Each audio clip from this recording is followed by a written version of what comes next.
بسم الله الرحمن الرحیم. من یه قالیچه دارم، خوب نگاش کنید.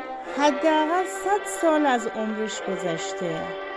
این قالیچه بافندش احتمالاً شخصی به نام احمد علی بوده.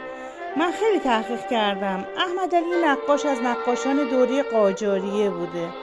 خیلی هم مرد خوبی بوده، هنرمند بوده، عاشق بوده. چون عشق در دلش شکوفه کرده بود و یک ایرانی با غیرت بود از اهالی کرمان، میاد یه نقش عاشقانه میزنه. نقش 2 جوان ایرانی که با همدیگه به شکارگاه رفتن برای تفریح و تفرج.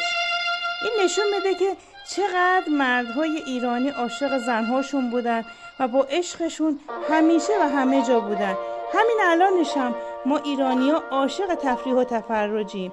به محض اینکه یه تعطیلی داشته باشیم، به محض اینکه یه تایم خالی داشته باشیم، سریع میخوان به فضاهای باز بریم، به کوه‌ها، جنگل‌ها و جاهای زیبا.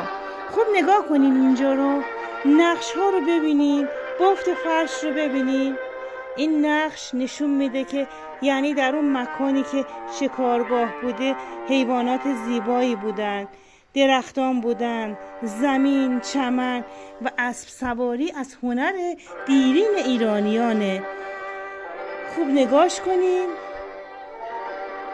عاشق این فرش خواهید شد. من این فرش رو میخوام به مزایده بگذارم. هر کس دوست داره این فرش رو میتونه از من خریداری بکنه. نمیدونم، این شاهکار دست یک هنرمند احتمالاً کرمانیه. خوب نگاه کنید. میخوام برم جلو تا بافت فرش رو از نزدیک ببینید. عشق در نقش این فرش مشخصه.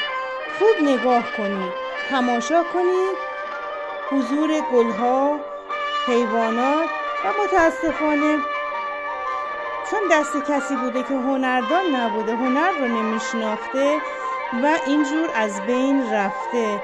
البته هنوز هم قابل تقدیره، قابل نگهداریه. ازش یه تابلوی خیلی قشنگ در میاد. اونایی که کلکسیون بازن، اونایی که هنر رو میشناسن، اونایی که دنبال جنسای عتیقه هستن میتونن با من تماس بگیرن. هر کس هر نظری داره میتونه به من بگه. یادتون باشه من هنر رو دوست دارم. به زودی از یک کتاب مال دوره قاجار هم رونمایی خواهم کرد. به زودی در خدمت شما هستم با هرچی هنر قدیمی و نوین ایرانیه. از فرهنگ ایرانی براتون فیلم خواهم گذاشت. من تازه شروع کردم ولی به این زودی ها از کنار شما نخواهم رفت. منو دنبال کنید، ما دوستای خوبی خواهیم بود. فعلا خدا نگهدارتون باشه.